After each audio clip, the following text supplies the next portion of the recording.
Hey, what is up, everybody? Welcome to the Guilty as Charged podcast, coming to you live on a very busy NFL Monday for the off season. Excited to dive into all of that with my guy Tyler. Tyler, what's up? How you doing tonight? Boy, if you typed trade into your title of your video, you are very much rewarded this entire weekend and today.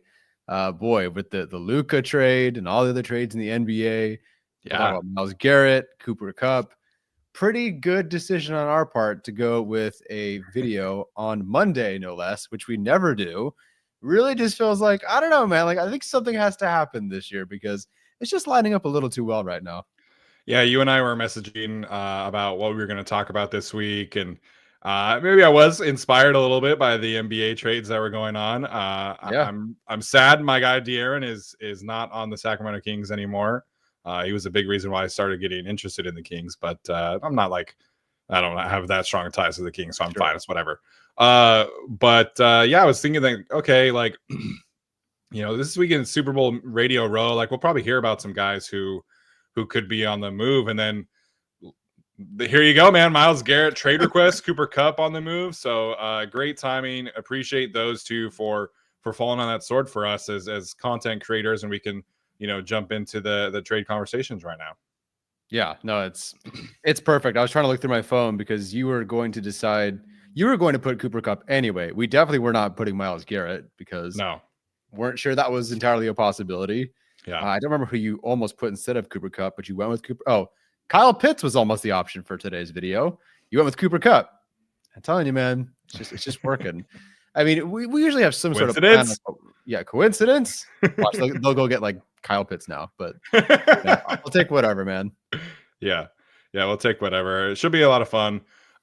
So Tyler and I each brought two defensive and two offensive targets here to the table for the Chargers. I thought about bringing DK Metcalf back up, but I did my own video of him that if you guys missed it, you can definitely go check that out. I didn't feel like we needed to rehash everything there.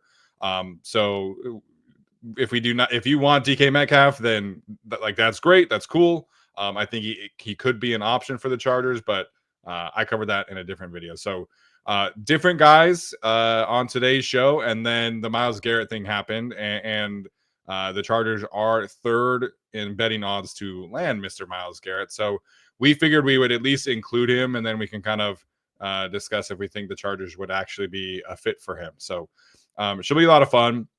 Before we get to these trade videos, of course, ask that you guys do like, subscribe, comment, all that good stuff does continue to grow the show.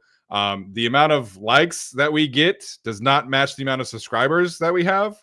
So I would really, really appreciate it if you guys would take a moment and like the videos, comment, even if it's just like a simple thumbs up on the comment. That does help the algorithm out. So please take a moment and do that. All right, let's get to the Chargers trade. Chargers 2025 trade targets. We do feel like this is a possibility. The Chargers obviously traded for multiple players last year. Of course, Taylor Heineke, backup quarterback, Elijah Molden, who actually made a really, really strong impact for them. Whereas these videos of the past, it was just kind of, tongue in cheek. There was no way the Chargers would ever do something like these kind of moves. And so we'll dive into it. And first and foremost is Mr. Myles Garrett, the player who I think is the best defensive player in the league. Apparently that's not a universal take, and that's fine. I think you are all wrong if you don't think that, but that's cool. We'll get to that in a second. Sure. His contract situation with the Cleveland Browns is a little dicey. There's definitely a lot of levels here, but he signed a 5-year, $125 million extension heading into the 2023 season. And so 2022 season, excuse me. At the time, that was the highest paid defensive player in the league. He has since been passed. He has 2 years remaining on that contract. Large cap numbers, low base salaries, $0 guaranteed.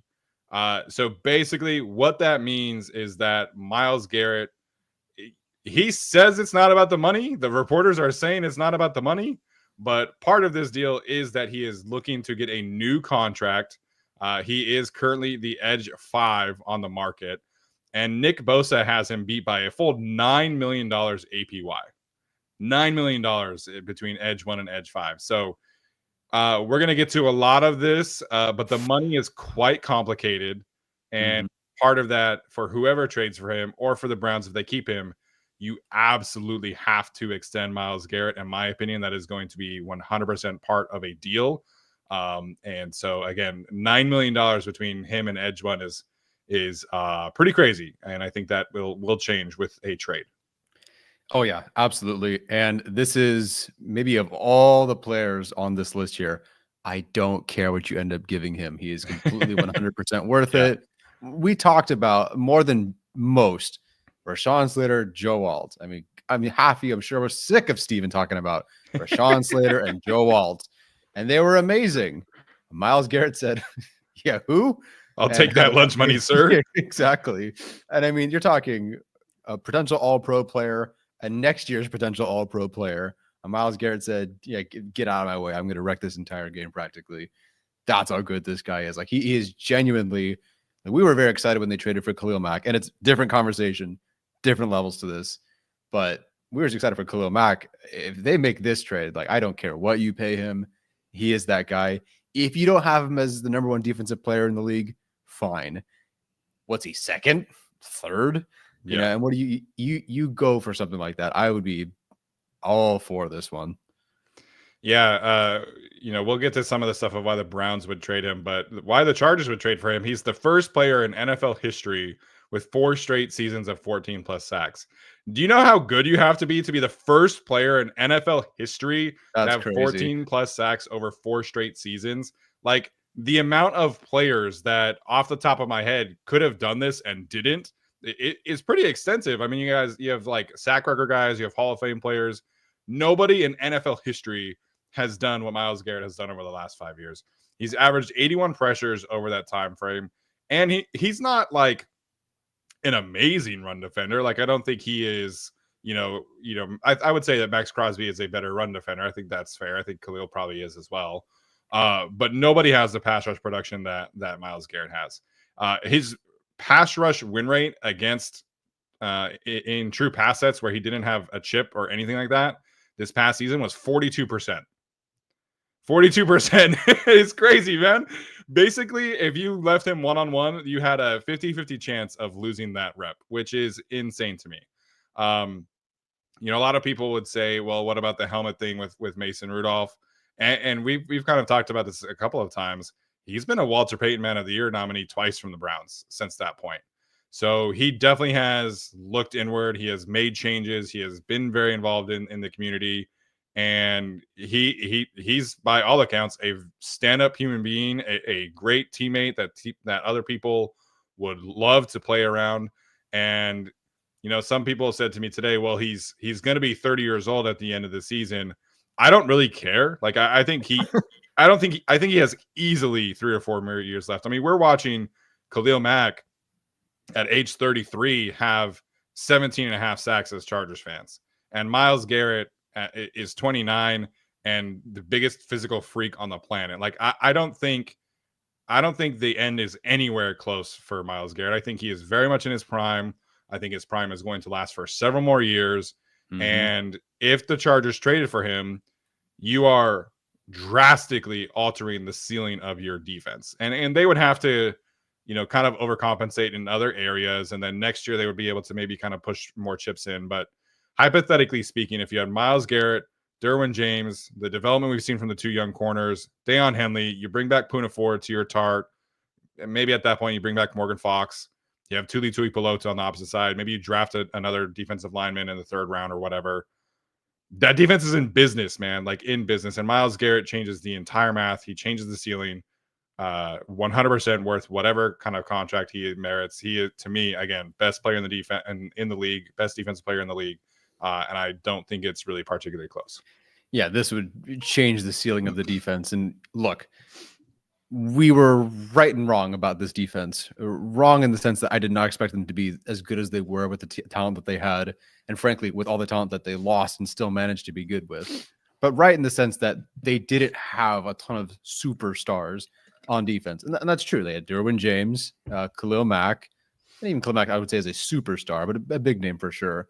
Yeah. This would be not the final piece to this defense, But given how good we feel about the interior defensive line, if they bring certain guys back, and about how Jesse Minter works with the DB room and what you have with Henley, with their, I mean, I just like the idea of lining up like Henley and Derwin and Myles Garrett, and you're gonna go rush.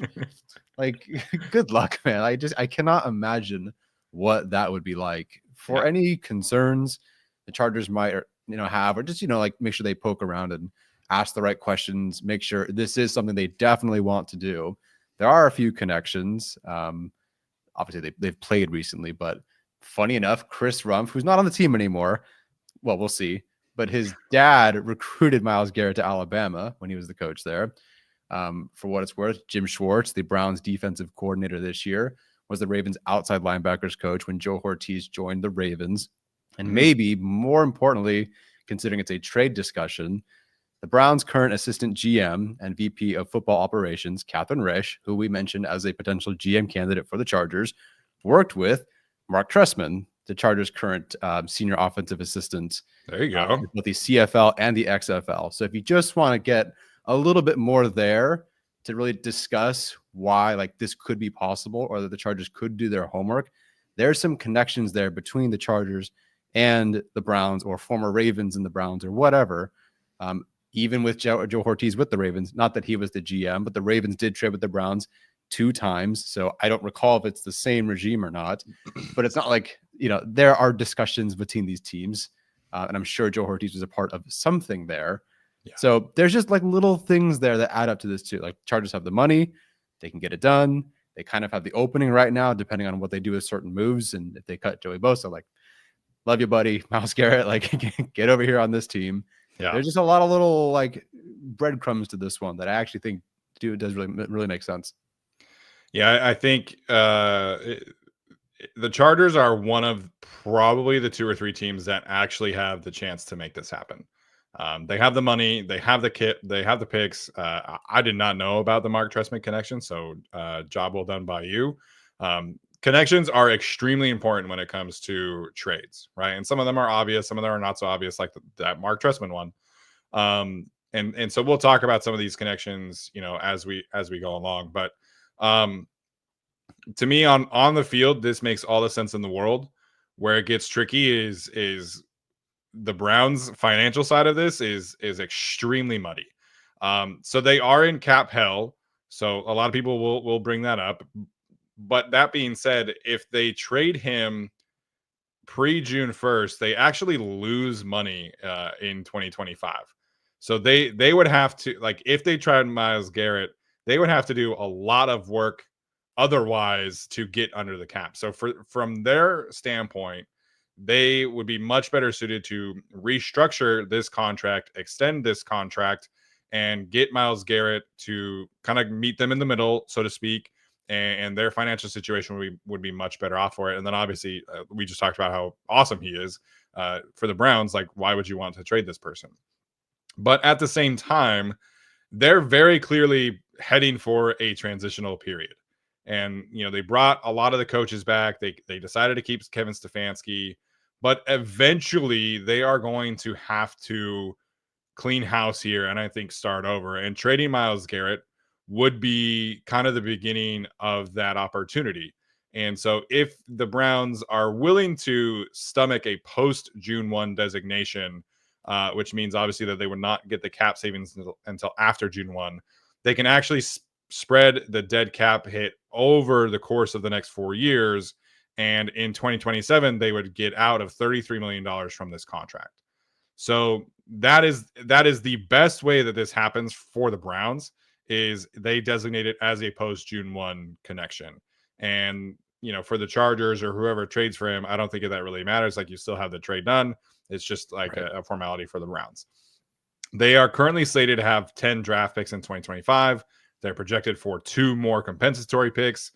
And you add the Myles Garrett draft picks into that war chest, and you could even say, hey, man, like, we're good for 2025 picks. Like, send us a 3rd round pick this year, but next year you send us a 1 and a 2, and then maybe the year after that you send us another pick, and you could have a massive war chest as the Browns move into this new era for them.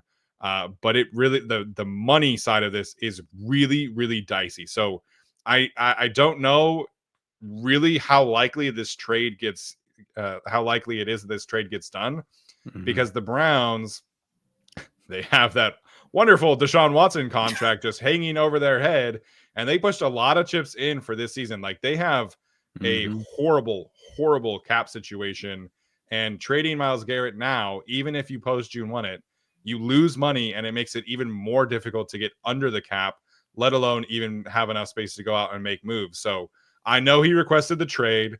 I know it makes sense for the Chargers. I don't know how likely this trade ultimately is before the season. I think during the season, this is very much more likely, because the money side of things for the Browns, it does not check the boxes, man. Like, they have to be extremely creative if they trade him to get under the cap before they can even think about making other moves. Yeah, that is obviously the difficult part here. The stuff that maybe we don't discuss as much is, what do other teams have to do to make this work as well. We'll talk about the post June 1st designation for a couple of these guys. But yeah, it's a tricky one for sure. And it wouldn't even be for them any freed up cap space. Like, this isn't really a cap space move for now as much as it is acquiring picks. And then eventually down the road, you're having more space. So yeah, I hope they can work this out in some way. Yeah, I think if you trade for Myles Garrett, I think that puts you into a Super Bowl window, man. I really do. I think it elevates the team that much. Correct. Oh yeah, no. If you do that, you're announcing that you have the window of. I mean, you have a while, obviously, of Garrett for. I assume you extend him, so you have him for several years. But yeah, I'm all for it, guys. And someone pointed out in the chat too, like where is it? Oh, with Abdul Carter available in the draft, they could do that at 2. I don't know if they do that, but regardless, like, the Browns do have a good edge group coming up for them that they can work with. Yeah. And they could double dip at edge. So theoretically, if you get the Chargers pick 22, you could take Abdul Carter at 2, and then you could take Mike Green, maybe, if he makes it there. Or, we took Michael Williams at 22 on our mock draft. Like, you can just overhaul your edge room right then and there. But the last thing I want to bring up about the Myles Garrett thing is that all of you listening are underselling how much it is going to cost to get this man in a trade. And I'm not trying to be a smartass, but like I said on Twitter that, like, the starting point for the Browns is 3 first-round picks, and people are like, "What are you talking about? Like, Joey Bosa in a 2nd-round pick." I'm telling you, Khalil Mack got 2 first-round picks, a 3rd-round pick, and a 6th-round pick in 2018. And all due respect to Khalil, he's not the same player that Myles Garrett was. I know he was coming off a Defensive Player of the Year, but that version of Khalil Mack is not the same player that we've seen from Myles Garrett. So at minimum, I think you have to copy paste that Khalil Mack trade, where you're talking about 2 first-round picks, a 3rd-round pick, and a 6th-round pick. And some people are saying, like, oh, like 2 seconds and Joey Bosa. The Browns hang up and block your number immediately if you offer that trade. Like, again, I'm not trying to be a smartass about this, but this is Myles Garrett we are talking about. This is the best defensive player in the league that we are talking about. And if you think you're going to be able to just lowball the Browns, I'm sorry, you're wrong. It's just not going to happen. You have to come to the table at minimum with 2 first-round picks, at minimum. And maybe you could convince them into, like, acquiring Tuli Tuipulotu or maybe a Deion Henley. I don't know if the Chargers would want to do that. But if you're going to include a player, it has to be a young player who the Browns could theoretically put, into a future building block kind of status, which for the Chargers defense, or for the Chargers in general, is Tuli and Deion. Like, those are the only 2 players that I would consider trading at this point in time. So I know people are talking about the Luka Doncic thing. Anthony Davis is really freaking good, you guys. Like, if you want to include Derwin James in this conversation, sure, I guess that can give you the 2 second-round picks. But if you're trading picks, this is at minimum 2 first-rounders and a 3rd-rounder, in my opinion, to even get this deal considered from the Browns. Yeah, the trade discussions are always very difficult and arguably the most frustrating every year, given that generally NFL fans, not just Chargers fans, NFL fans want to get rid of their least favorite players and a day 3 pick for elite players. Yeah, you'd have to give a team picks to take Bosa. Okay, from your perspective, not him specifically who just did the super chat, but from your perspective, you don't want Joey Bosa on your team. Why would another team want to add Joey Bosa at his current contract, especially given you know that he's probably just going to be cut anyway? So why would you want to include him in that package deal? But if you really wanted him, wait till he's cut, because the Chargers not holding on to that contract. So we got to be realistic with these. Athir came the other day. I forget what the player he wanted was. Jamar Chase. Jamar Chase. But it was multiple firsts. And it was job well done by Athir for sure. 100%. Like, you got to start looking towards that. It is, unless and the Browns, I do believe, have a good front office. The group that's currently in place is a good front office. It's not their fault they got settled with the Deshaun Watson thing, and they're just trying to survive that horrific debacle. Just got to be realistic with some of these. Talk about all these players today, and they're all intriguing players. Some great, some mid-tier, whatever. Got to be realistic with these projections. Not that I know exactly what all the best values for these guys are, or how contracts work, as well as Arjun, but find precedent like Steven did and go, okay, that's probably the starting point, especially if the players are Myles Garrett, and he's, again, one of the best edge rushers, potentially en route to the Hall of Fame, if he's not already. Yeah. So I think I would still be in favor of it, even with that kind of cost, right? But I think there is a world where you could go to the Browns and say, we'll give you a first and 3 seconds in Thule. Maybe that gets the job done. But we got to up the ante. This is the best defensive player, or like second or third best, depending on Micah Parsons or Chris Jones or whoever you think. But you got to up the ante quite a bit. And then also pay him probably like $36 million a year, which, again, I think he's worth. So it's very complicated. It's not as simple as we make it out to be, and I'm guilty of that as well. But, man, picturing Myles Garrett in powder blue is a ton of fun, and I would be in favor of it for sure. Yes, I would. All right. So that was about 15 minutes on Myles Garrett. We'll get to the next one here, which just as exciting. Just as exciting for different reasons, but not nearly as expensive. And that is Mr. Erik McCoy from the New Orleans Saints. Yeah, so the Chargers, if you don't know this, their current center is Bucky Williams. That is their starting center right now. No disrespect to Bucky Williams, but the Chargers could use some help in that department. And frankly, watching last year, even if Bozeman is a potential option for them, like they're seriously considering bringing Bozeman back, you can very much so upgrade with someone like an Erik McCoy. Now, this is another post June 1st designation. These are all trade targets, obviously post June 1st trade. The Saints need to get cap compliant. They would need to make other moves to become cap compliant. This would not help them get cap compliant in March. This would help them for rookie budget, in-season budget, that sort of thing. Sure. Do they want to do this? I don't know. Is there an heir apparent? Not necessarily, I don't think.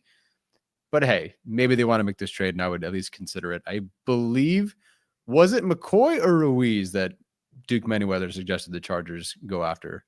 I think either one, but McCoy, I do remember Duke suggesting about McCoy, yeah. Yeah, which, hey, that's one more thing, and some of these guys on the Chargers line know that guy. Wouldn't be too bad. The Chargers, I think, desperately need this more than maybe the Saints want to get rid of him. Mm-hmm. But I think the Chargers absolutely, this is no surprise to anyone, they need a center. The Saints are in cap hell. Again, this does not help them for March, but it could help them in the future. I just threw in there that because they scouted Jermaine Illuminor and they drafted him, they would have seen Erik McCoy. And by the Ravens, I mean Joe Hortiz. His RAS is a significant upgrade. If you watched any of the Chargers film, Bozeman was hit or miss, but sometimes, and if not frequently, on the move, he was behind. This was not a player that was ever expected to be hyper athletic by any means, but you have Slater and you had Zion, and then you had Bradley Bozeman pulling a Gimli in two towers and just kind of like trying to bring up the rear. He's a natural sprinter. I was not even a natural sprinter anyway. Yeah, so there's some Lord of the Rings into this one. I love it. That is so on brand and so good. Thank you very much. The center class apparently is not very good. I have not watched the center class, but it sounds like it's not very good. And frankly, I think this is another move you make to try to just one last push to see what Zion Johnson really can give you. Because if it is as simple as put good center next to Zion and see Zion do very, very well, you have a completely different feel of your final evaluation of him versus Bradley Bozeman, bottom third-ish starting center in the league. So it could be a reason for the Chargers to go and make a move like this. Again, I think the Chargers need McCoy more than the Saints want to get rid of him. Yeah. You still make the call. He did miss 10 games in 2024, the groin injury and then an elbow injury.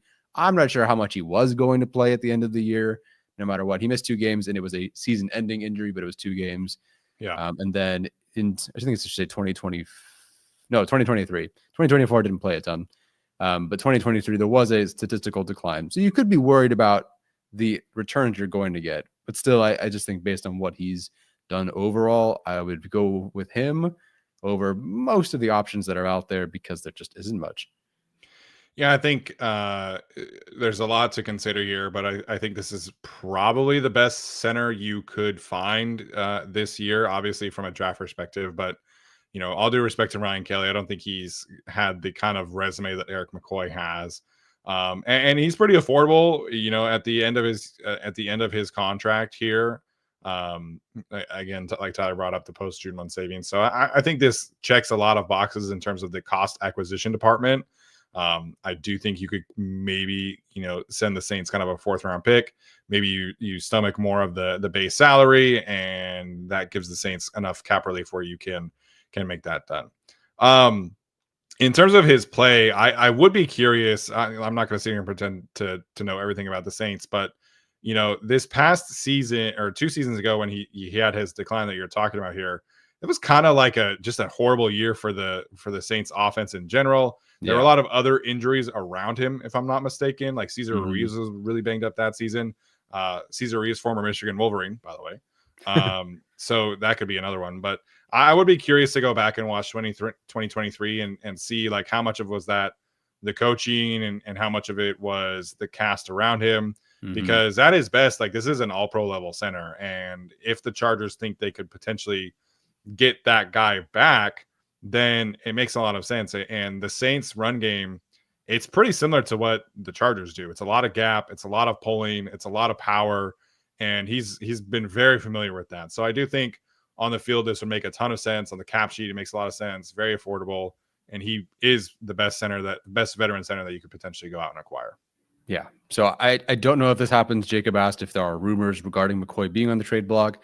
There's probably a rumor for everybody being on the trade block, especially on a team that's in cap hell. But I don't know if he's available, but he is a target. If he's at all available, hey, I didn't know Luka was available, right? So if he is available, hey, give him a call. Yeah, and obviously we'll learn a lot more about the Saints once they hire a head coach, which they currently do not have, although it seems like all signs are kind of pointing towards Kellen Moore, which I don't really know why he would take that job, but that's beside the point. But yeah, I think Erik McCoy is a good place to start here. Yeah, Kellen Moore will take the job because he likes the movie Spotlight. Yeah, sure. I didn't watch it one. That's okay. There's a whole story about the Saints today. Yeah. Oh shit. That Spotlight movie. Yes. Not great. Yeah. Okay. Yikes. Anyways, somebody asked earlier in the chat about Jaire Alexander, and he was somebody that I wanted to bring up here. This is a guy who like actively said goodbye to the Packers media at closeout day. So I'm pretty sure he's available. Maybe the Packers would cut him. I don't know. But to say that the relationship in Green Bay has soured is probably an understatement at this point in time. So contractually, he signed a 4-year, $84 million contract. He has 2 years, $34 million in base salary remaining on that contract, and $0 guaranteed. So basically, we've kind of hinted at this a couple of times. Myles Garrett has $0 guaranteed. When a player has that kind of money or lack of guaranteed money left, it gives you a lot of wiggle room for an extension or a potential out after the season. It's a very low risk financial bet on a player, assuming you can make the trade acquisition work for your kind of draft pick situation. So financially, very affordable for the Chargers. They have had a bit of a schematic shift here in Green Bay. They played a lot more cover 3, a lot of cover 1. Maybe that's not necessarily a scheme fit for him. The Chargers played a ton of zone this year. which is more of what he's played traditionally in his in the past. And then obviously the ceiling here is a guy who has been all pro twice. He's been to the Pro Bowl 3 times. Similar to Erik McCoy, he's the best veteran you could go out and acquire on the market. All due respect to Carlton Davis, who's probably second. He's never been an all-pro player. He's never been to the Pro Bowl. Jaire Alexander's ceiling is just that much higher. And this is a guy who a few years ago people were talking about as the best cornerback in the league. And unfortunately for him, the concern here is that he has played only 14 games in the last 2 seasons. He's had shoulder injuries, a groin injury, and a knee injury. So this is definitely a situation where, because of those injuries, that's the high risk part where you're maybe a little dicey in terms of how many games is this guy actually going to play. But at the same time, I think that is going to lower the trade cost for anybody who inquires about Jaire Alexander. So it's definitely one of the riskier ones on this slideshow in this episode because of that health factor. But it makes sense from a cap sheet standpoint. It makes sense from a need standpoint. As long as you can convince yourself that you can get the high-end Jaire Alexander player, then I think this would have the chance to be a real value for the Chargers, assuming you can make that happen and Ben Herbert can work some dark magic here for Jaire. Hey, I love Chargers taking former Green Bay corners and finding the most out of them. It's a tale as old as time, and by that I mean it happened once, but it was really cool. And it wasn't a trade for a player making $34 million over 2 years, but the health is the health, and that is for the Chargers to decide if it's worth it or not. I have zero reservations that this defensive coaching staff and Jesse Minter will get the most out of him if he's on the field. If he's on the field, he's probably an all-pro, especially when Myles Garrett's also rushing. No, it's not going to happen. Let's get everybody on this slideshow. You thought this was an individual thing. This is a whole team, guys. I think if he's on the team, he's a tremendous player, and he's playing fantastic. Like, I have no reservations about his play. And Jesse Minter, even in the season with different corners, okay, he'll be a bit more conservative. Okay, he'll be a bit more aggressive here. We'll play you to your strengths here. Lost that guy. Okay, we'll play you to your strengths here. Rookies, young players, unsure. Okay, we'll adjust here and there. Whatever Alexander needs to fit, Jesse Minter will make it work here. So no reservations about the play, the fit, the scheme, whatever. It's just the health. But as you said, that is a gamble that they might want to go with. Very different. They did go with Christian Fulton, who had a series of hamstring injuries. Very, very different when you're paying someone $2 million versus trading for a corner. Yes. They did also keep Joey Bosa last year because they thought they could make that work as well. So they do believe in themselves. They are very confident in what they do as a rehabilitation, whatever, medical prevention or injury prevention group. So I think it's in the cards. I think it makes sense as an NFC team, especially as you said, he's like, bye-bye, not coming back. So I'm all for it. I don't think this is JC Jackson territory. No. From a health risk standpoint, maybe. But off-field concerns were real for Mr. JC Jackson, and unfortunately panned out that way in LA. Yeah. Also, Bradley, I'm going to ban you for saying that the Chiefs should. Yeah, how dare you? Don't put anything like that into the universe ever again. Don't you dare, man. Oh, my goodness. Also, for what it's worth, Jaire Alexander actually started his career in Green Bay as a primary slot corner. And he plays, it looks about, 15 snaps a game in the slot. So gives you a little bit of flexibility as well if you want to kind of mix and match between him and Tariq still a little bit. Yeah. Again, really the only downside here is the injuries. Other than that, I think this would be a great fit for the Chargers. Yeah. Other than Myles Garrett, most of these guys are not available. Or not, sorry. Most of these guys are not someone we're targeting because they're elite. Like Justin Jefferson's not on here, guys. Yeah. There are some reasons why they might be in a buy low. Yeah, I think we tried to at least bring up some players that they could actually target here. And Erik McCoy, going from Myles Garrett to Erik McCoy is actually hilarious looking back at it. Really good player, but so we're trying to be a little reasonable, bring up some connections, some players who were in the trade, rumors previously. So Jaire, I think, would be a lot of fun. I think, he fits like the Chargers had this group this past season of a lot of guys who were trying to like prove something, prove they could still play, prove they could stay healthy, whatever. Jaire definitely is in that kind of mold where he would want to prove to teams that he could still be that all-pro player. And if you can get 16, 17 games out of him, I don't see why he can't reach that kind of ceiling again. Yeah, definitely. All right, what's next on our Mazi Smith, our biggest name on here, guys. So clearly we had some different intentions for this trade talk before Myles Garrett Cooper Kupp. Although Stephen was going to include Cooper Kupp, and we do have some big names on here too. Yeah. But Mazi Smith, much very different tier of player here, but we got to be somewhat realistic. We are the Guilty as Charged podcast. We do try to keep things a bit realistic around here. This is a buy low on a disappointing first round pick that you are very familiar with. Recruited by Malik Elston at Notre Dame. Obviously, he played at Michigan. As of today, there is no Puna Ford. There is no Tart on the team as of right now. And I just truly believe in whatever Joe Hortiz does to acquire low cost buy low defensive talent. I believe in what Jesse Minter will do, as is the theme for most of these moves we've discussed today. I believe Minter will get the most out of him. Like, I'm not saying he's going to be an all pro suddenly, but I believe that Minter can figure it out with Mazi Smith. So he's a disappointing first round player for the Cowboys for sure. They're in not necessarily a transition a ton, but they do have a new head coach. So it's not like a full blown up, overblown regime change, but it is possible they want to just cut bait and move on. It is a good interior class by all accounts. So potentially they want to find somebody else, but he's only had 16 pressures, 3 sacks, 27 stops the first 2 seasons. Now he's not a pass rushing, guy. So it's not like he's going to rack up these numbers. And as we know with Ford and with Tart, sometimes it's about the film, but generally the numbers are not very good. The grades are not very good. You could just go with Ford and Tart again, and I completely understand why you do that. But if the Chargers want to see if they can just jump up a little tier or just try to go after another buy low, I could see this one.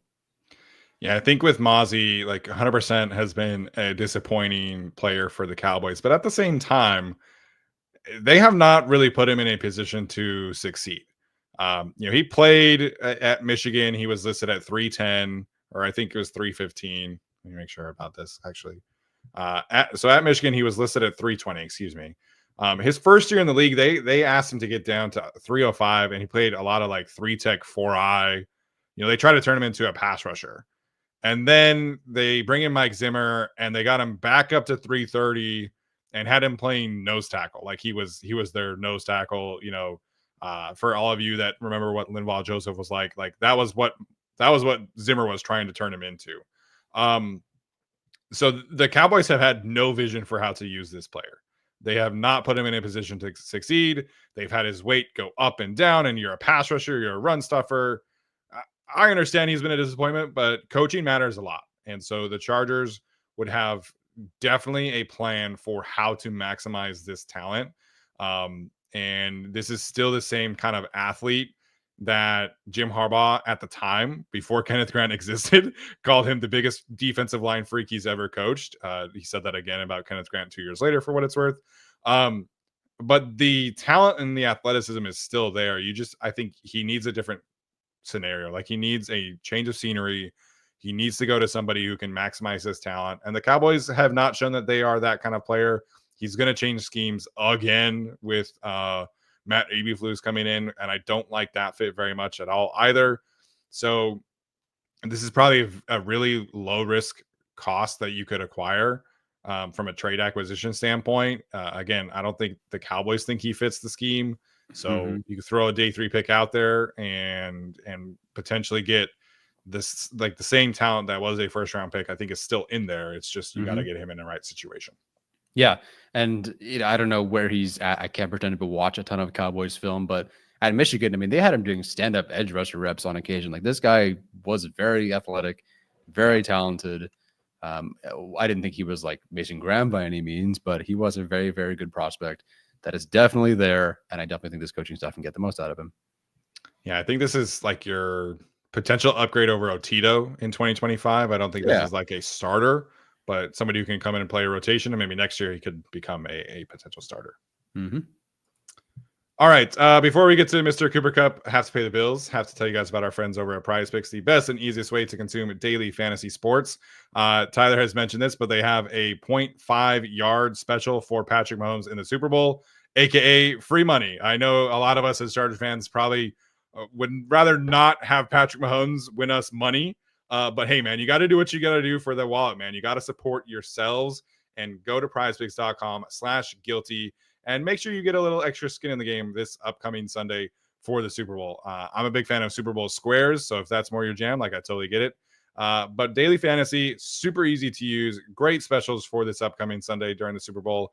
And the chances of you earning some money is pretty high, I would say, this week for the Super Bowl.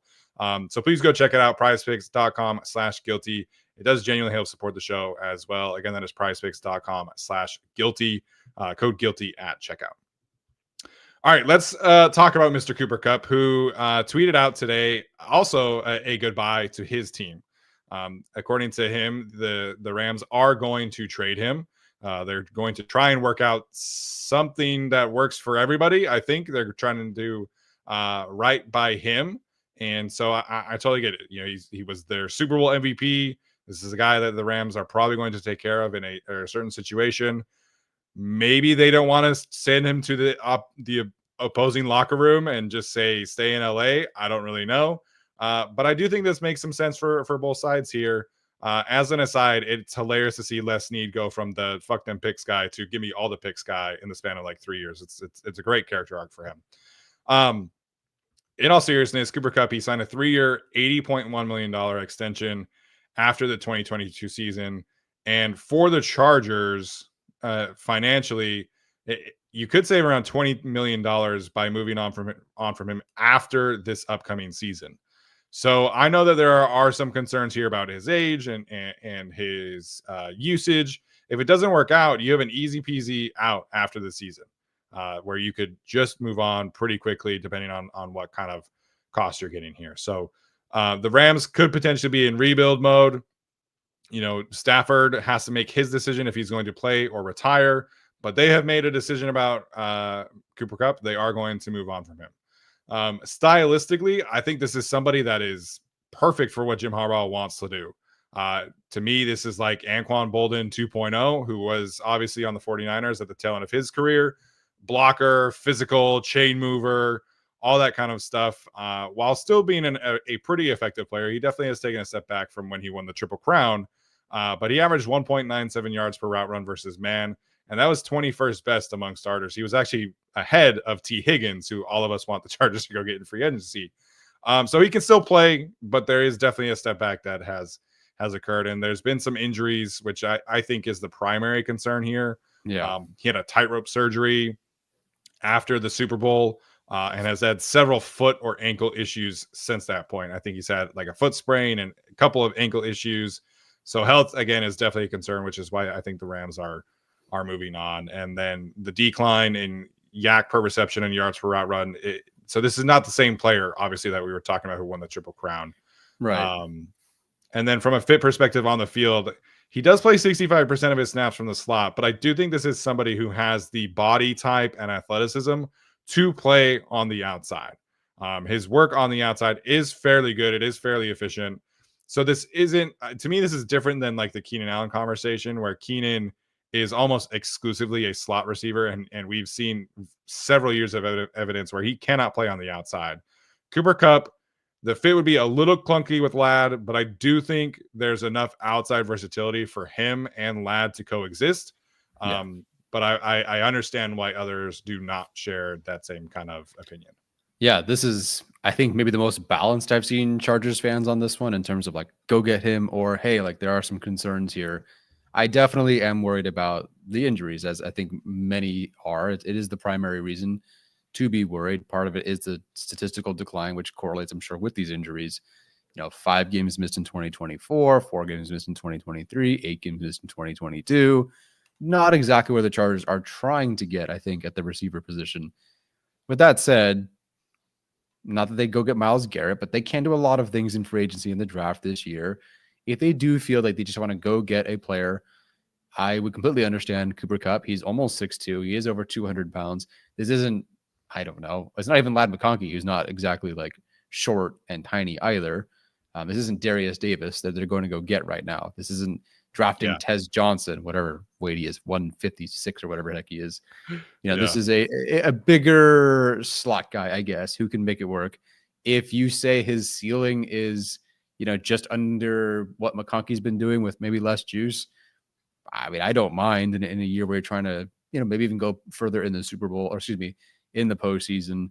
You and I haven't done all the work on all the receivers because there's 25 of them to get through. But we feel that unless Egbuka is there at 22, and assuming you're even taking a receiver at 22, it's not really like a great group of receivers.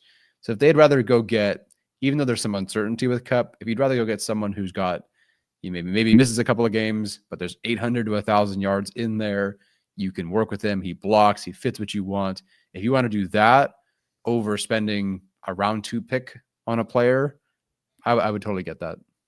Yeah, I think my whole thing with his ability as a player is that I think he plays slot for the Rams because of his physicality, not because of his limitations, right? Like I think Keenan Allen is somebody who plays the slot because of his athletic limitations, not because of his physicality, right? So I think it's my opinion is that this is a different situation. I don't think this is a Chris Godwin conversation. I don't think this is a Keenan Allen conversation.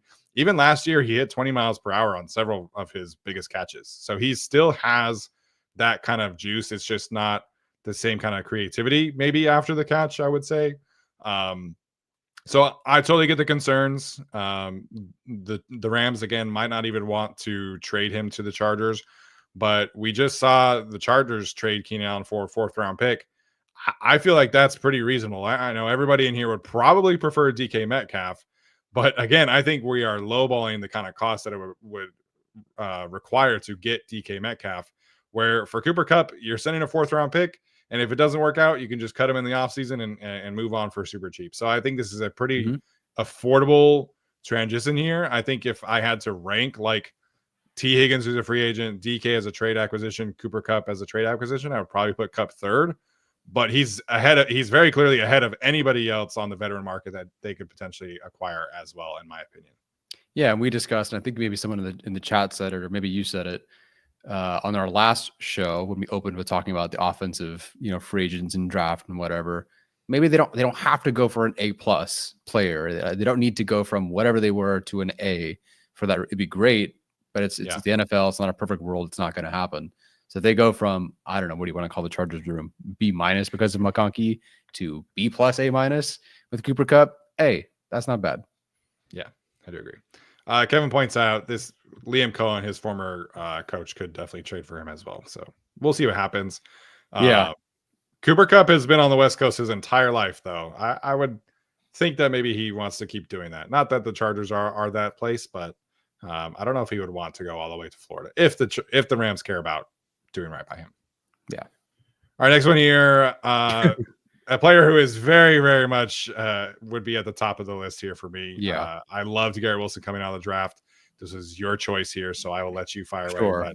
But Garrett Wilson would be much higher on my list than anybody else I just mentioned. Correct. There are very few questions here with fit, size, talent, production, you name it.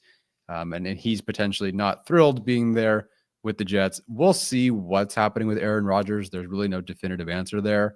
That kind of is the thing that would get the ball rolling on a trade for anything for Garrett Wilson. Yes, we are finally talking Garrett Wilson. This was put on the list before Cooper Kupp said goodbye and before Myles Garrett requested a trade. Yeah. So this was kind of going to be, here's the big one we're going to talk about. Now I feel like we're just a bunch of hype merchants, but whatever. It's a good mix. A good mix. We had a center. There's a future... I had Mazi Smith before I got to Garrett Wilson. Okay. There's a guard coming up on the list for me. Yeah, man. We're playing both sides here. Exactly. I think this is going to ultimately be a fine receiver class that people will say has depth, and there will be depth, but it won't be like the last two classes. Go get someone like this. Garrett Wilson. I haven't watched the 2-3 main guys. He's probably wide receiver 1 in this class. 100%. Clearly there's a Chad Alexander connection there. If he stays, the Jaguars just requested to interview him, so we'll see if he stays. And for what it's worth, there is a franchise connection to Jets wide receivers coach Sean Jefferson, who would know Garrett Wilson, obviously, because he was a Chargers player from 1991 to 1995. Where the heck am I pulling this stuff from? Anyway, it'd be fun it'd just be fun to annoy Arjun. Just like send him a picture. I'll stand next to Garrett Wilson one day and take a picture and send it to Arjun. That'd be great. If they go with Rodgers, that gets the ball rolling. And then Harbaugh, of course it's Garrett Wilson, but Jim Harbaugh did, text him. Like there's a quote here from Garrett Wilson. Jim Harbaugh texted me telling me they had been watching me and they were going to offer me a scholarship. To earn an offer straight from the head coach during bowl practices means a lot to me and showed I was a priority. So he's got his phone number, unless he changed it. Not that Garrett Wilson can hammer out a contract, but we'll see. Under concerns, I have contract extension. I have no concerns here. If there's anything else I should know, I think we'd know it by now. I have no concerns about this one. It's just whether the Jets decide to do it. But if they prioritize Rodgers Adams, Garrett Wilson could say, I'd like to go somewhere else. Yeah, I mean, this is a guy who hit 1,000 yards receiving with Zach Wilson at quarterback for 2 years in a row, by the way.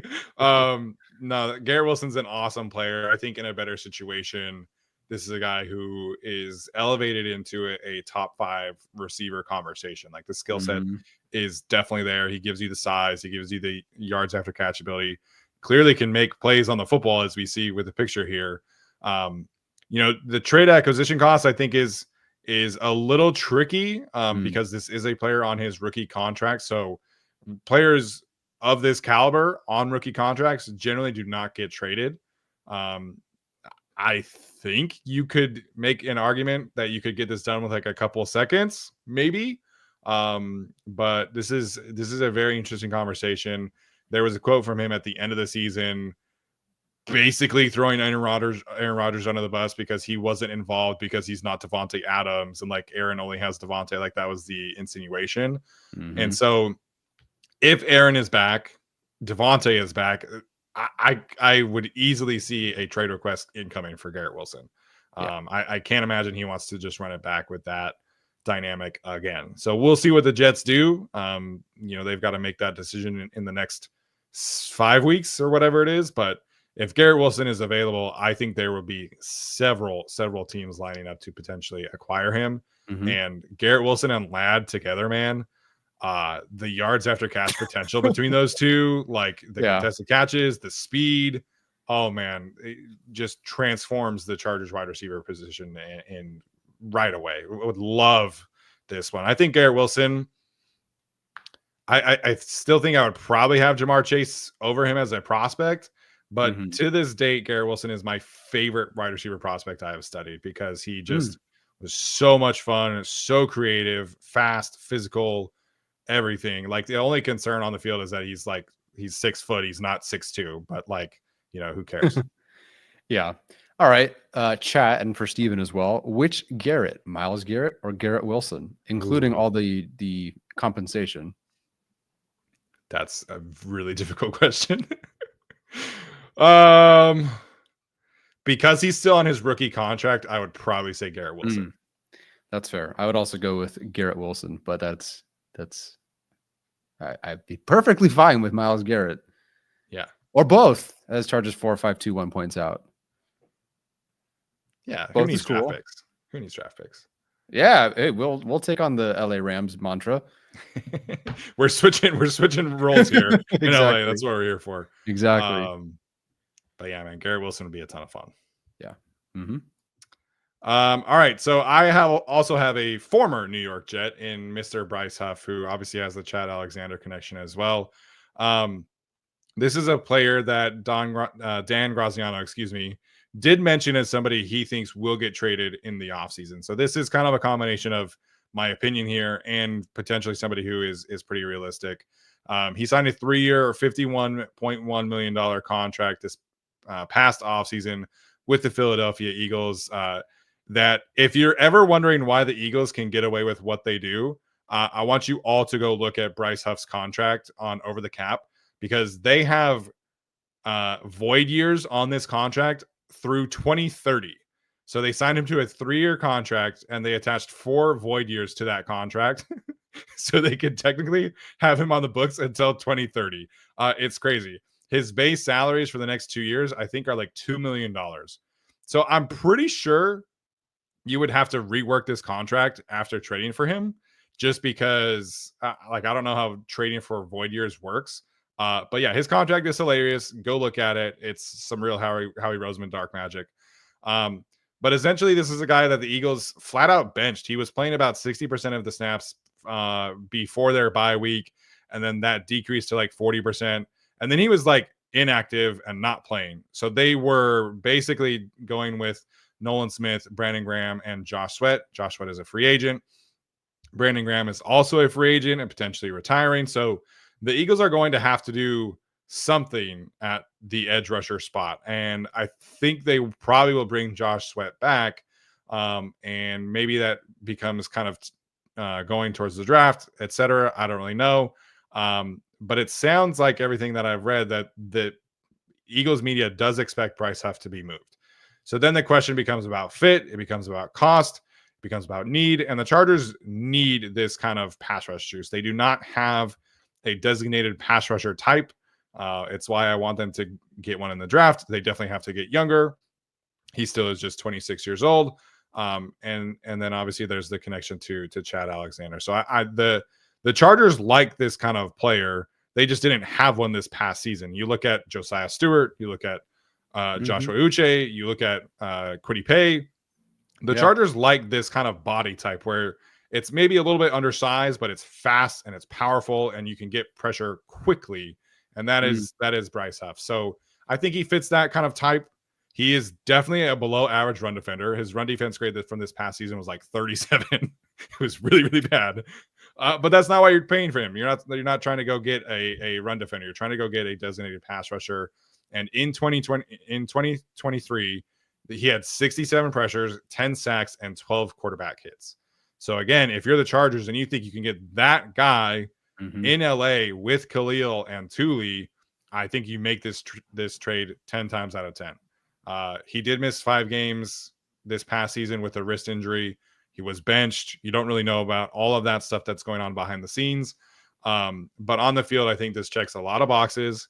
It has the front office connection. I think it has the scheme connection. I think this would make a lot of sense for both sides. The Chargers could probably rework his contract where you're paying him maybe $16, $17 million a year as opposed to the $51 million total contract. So I think this is a deal that could get done depending on what happens with Khalil and Joey and things like that. Because you're not trading for him and keeping Joey and bringing back Khalil. This is definitely a move where you cut Joey and or Khalil leaves in free agency. Okay. I was actually going to ask you that. So this is clearly a cut Joey Bosa move at minimum. And then we'll see from there. I want my defense to be good enough where you can bench Bryce Huff. How do I sign up for that one? Right? Must be nice. This sounds really nice. Like, we drafted Jordan Davis. Whatever. Like, it's fine. We got Jalen Carter. Huff. We have Nolan Smith. It's fine. Don't worry about it. Milton Williams plays like 20 snaps a game for them, dude. That's not fair, man. That's not fair. Kevin points out this could definitely be a 49er spot for him for sure. Robert Saleh back as the defensive coordinator there definitely makes sense. But I think because of the contract here, the acquiring team would have to take on a good amount of money. So trading for him is probably like maybe a 3rd round pick. I think that could get it done. Cool. All right. Next one here is Dax Hill. So again, we're balancing. We're having the Myles Garrett conversations. Garrett Wilson.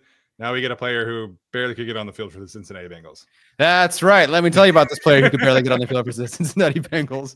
I really had a hard time finding defensive players I thought the Chargers could trade for that felt realistic. Yeah. Offense, it just feels like you can go through the gambit and look for plenty of guys, but this one, not so much. But I did want to, kind of like Mazi Smith, find a former Michigan Wolverine who was not living up to their billing as a 1st-round pick, as an early selection. And there is a bit of, again, turnover on the Bengals defense right now. New defensive coordinator. Do they have a particular reason necessarily to trade Dax Hill?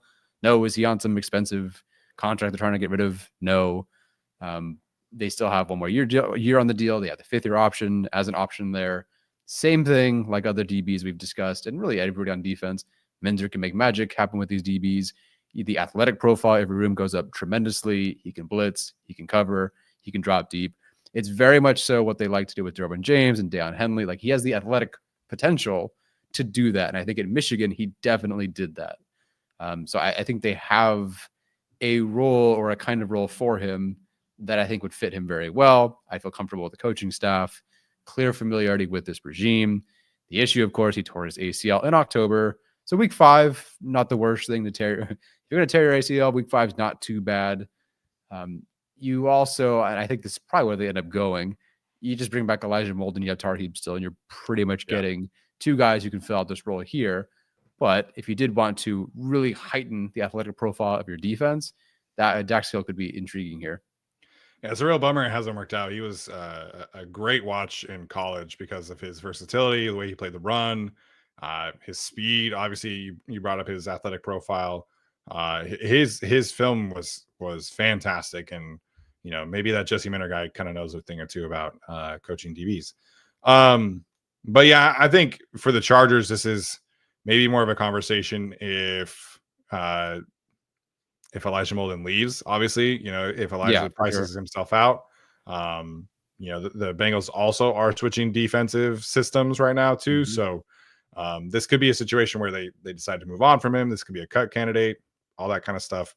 But reviving Dax Hill's career, I think, would be very on the table for this coaching regime. Yeah, I agree. All right. The one you're all waiting for. Yes, a 32-year-old guard. Let's go. So I have Isaac Seumalo from the Pittsburgh Steelers, formerly of the Philadelphia Eagles. He signed a 3-year, $24 million contract 2 years ago. He is on the last year of his deal. So he has a $6.8 million base salary for 2025. So again, very, very cost efficient from a financial standpoint. This is not somebody who would break the bank in that regard. You don't have to worry about an extension. This is a 1-year rental essentially kind of deal for a position of need. So the Steelers did invest heavily in the offensive line this past year. They could go younger, more athletic in terms of Mason McCormick, who they drafted last year. There's been some talk that I've seen about Troy Fautanu playing guard as well. James Daniels, who was their starting right guard, is also a free agent. So the Steelers have quite a few moving pieces on the offensive line that they have to kind of figure out. Is Seumalo somebody that they want to keep around? Is he somebody that they want to get younger? We'll see, but I think he is somebody who is being talked about as a cut candidate or a trade candidate. Those two things mean that he is a cheap trade candidate for what it's worth. He's not a great player. He's not a great guard. This is not somebody like a Trey Smith, or I would say even not a Will Fries. But he's been a really solid player for most of his career. His pass blocking efficiency rating has generally been above 97.5, generally kind of hovered in that range. His run blocking grades have kind of hovered in the high 60s, low 70s. Again, just a really solid player. And you can kind of picture what the Chargers had at one time in Matt Filer. It was kind of that same kind of profile, just really solid, not somebody who's going to change your offensive line, but just not make a ton of mistakes. He does have a decent injury history. He missed 4 games this past season, and he will turn 32 in October. So there are some concerns here, but again, this is a 1-year rental for the Chargers, who need guard help in the worst way possible. Seumalo also has several reps and seasons starting at both guard positions. So you could kind of get the best 5 out there, so to speak, if you trade for him, because he can play both sides. So yeah, again, we're playing both sides of the table here. There's no real star offensive lineman, although maybe Erik McCoy could be that kind of thing. But Seumalo is just a really solid, above average guard that the Chargers could get for a pretty cheap trade acquisition, I would say. Yeah, I'd love that. I think for many of these, other than maybe edge and defensive line, you've been trying to target the positions that maybe aren't the best in the draft or even in free agency. So I think someone like this perfectly fits the Chargers. Yeah. The bad news for Seumalo is that this guard free agent market, I think, is fantastic. So I don't know what kind of contract he would be projected on free agency, but I would imagine that if he does hit the open market, you're maybe looking at a contract reduction. So he makes $8 million per year. you're probably looking at 5 or 6, if I had to guess, just based on kind of looking at the market. So the Chargers could just wait to see him get cut and then pounce on that. Right. But if you traded for him, you kind of eliminate that opportunity for other teams to do the same kind of thing. Reunite with the Eagles, who are probably going to lose Mekhi Becton kind of deal. So yeah, I think this would be a good move for solidifying one of the guard spots. Yeah. Yep. And I would love that ahead of the draft. Yes. I think we'll see the Chargers make multiple moves on the interior. So yeah. We'll see. All right. An hour and 5 minutes of trade talk. So we went all in on the trade talk. I'm glad we did. We went, again, full sides of the spectrum here. Myles Garrett to a player who can't play on the Bengals defense, which is horrible. So yeah, we had a good conversation. Hopefully you guys enjoyed it. Tyler, any other final thoughts before we head out here tonight? A few super chats to get through if you want to roll through those. Yeah. And Josh, I saw you had a super chat earlier. He sent a super chat before the stream even started about a player we'd like to see fall to the Chargers, I think, at 22. He sent like a $20 super chat. It's gone.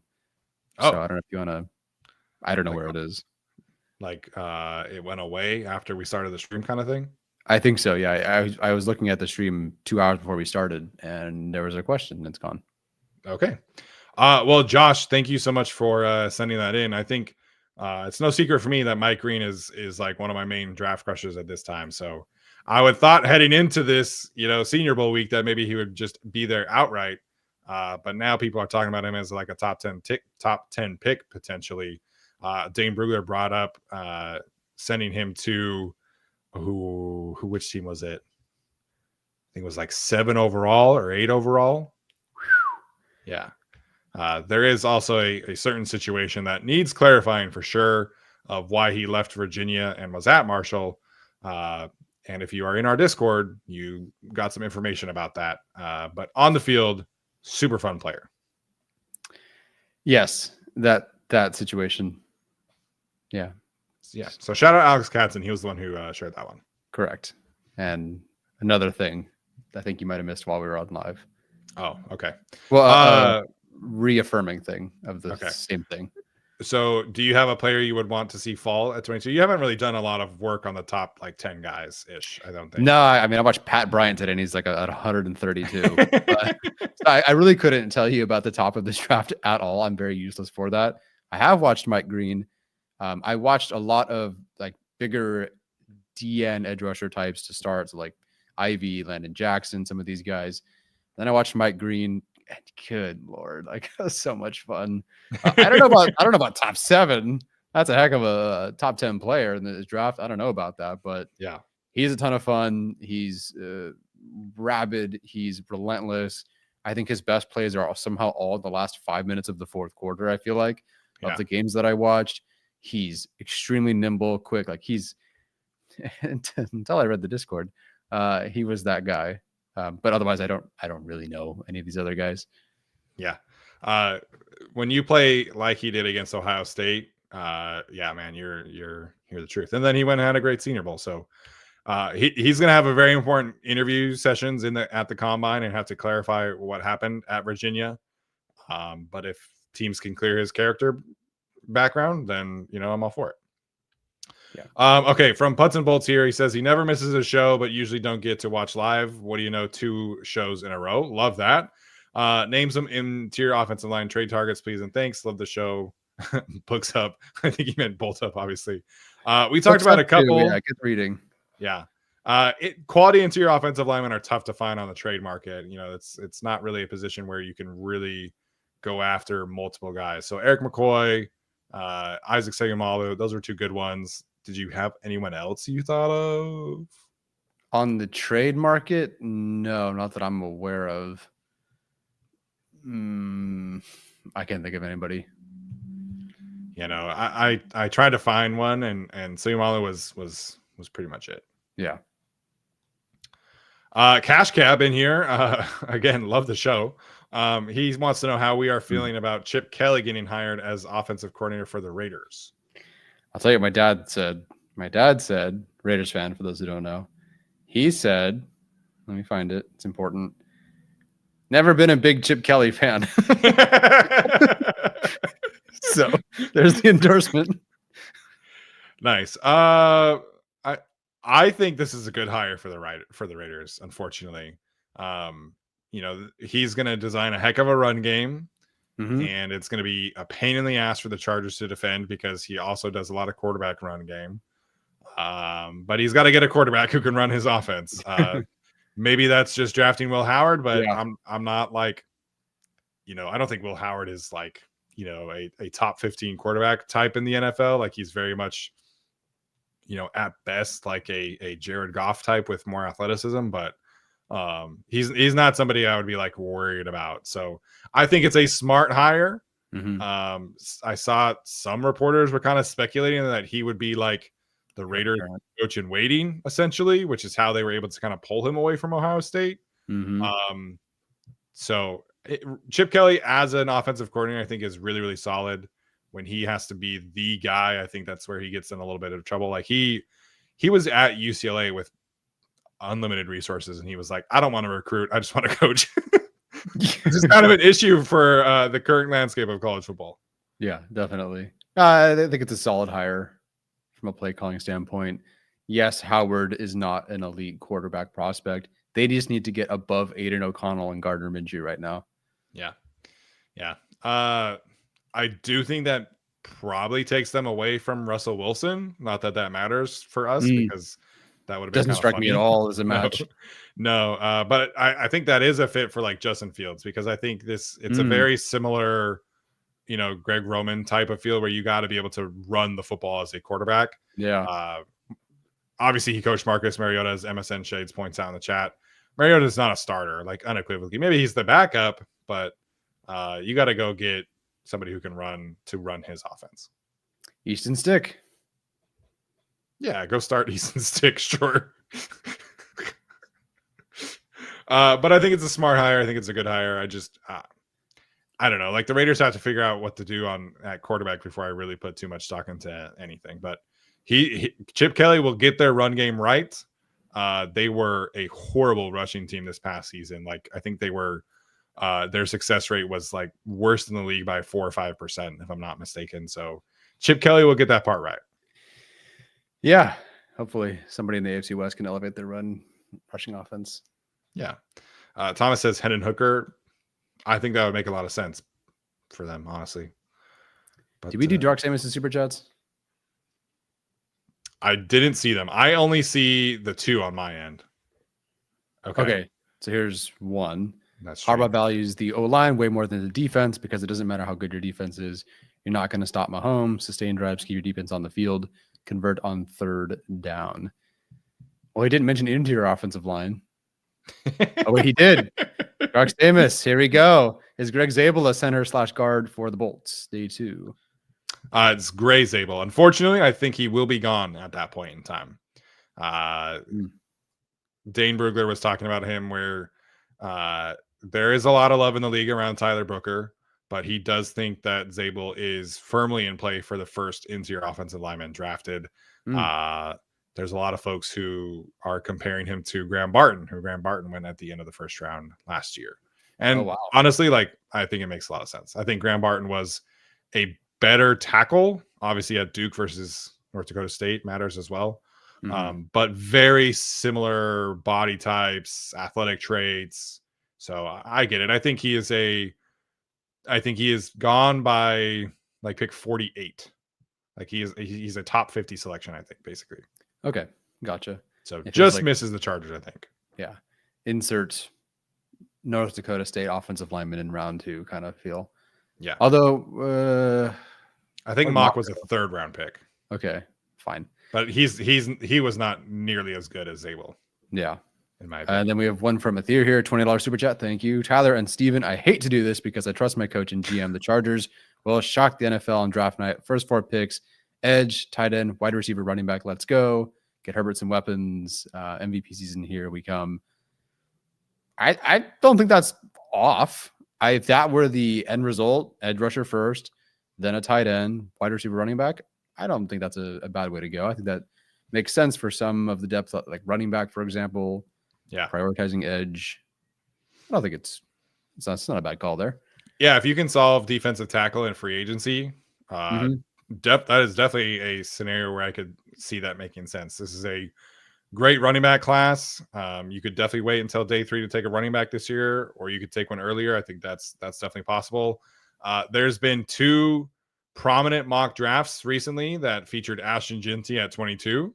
So I'm glad that other people are mixing it up and not just slapping Colston Lovin on there every single time. So we'll see what happens. But the Chargers definitely need to address tight end and edge, I think, in the first 3 picks. But we'll see. Tight end's a little tricky depending on when exactly that happens. Yeah. One more for Dark Samus. Would Zabel play a guard or center for us? Center for sure. Gotcha.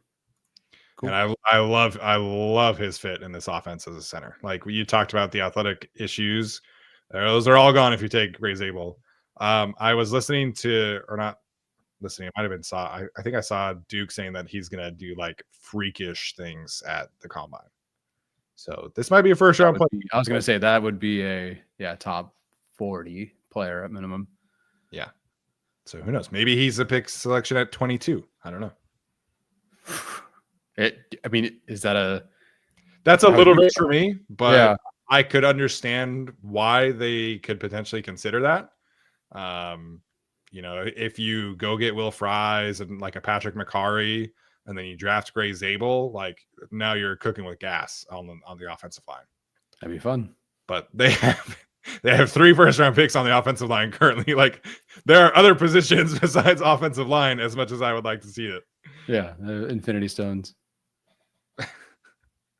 Reginald came in last second here. Just want to say that Alex looks like Lad McConkey. I love the bit. He does. I just get slapped on whichever Asian you can think of the 3 of them. I either get Foster Serrell or Young Kwek Hu. So, hey, Kyler Murray's like 10% Korean, I think. I think Sam Howell. Awesome. I think Sam Howell is half. I think. I don't know. I don't know my percentages of who's what. But yeah, cool. Good for them. All right. Thank you guys so much for tuning in. That was a fun conversation. I love doing these kind of videos, and it's great now that these players are actually possible acquirees for the Chargers. So it should be a ton of fun. We will be back on Thursday this week. So a bit of a different schedule. I have a commitment tomorrow night, but we'll be back on Thursday for our next show. This has been another episode of the Guilty as Charged podcast. We see you guys next time. As always, bolt up.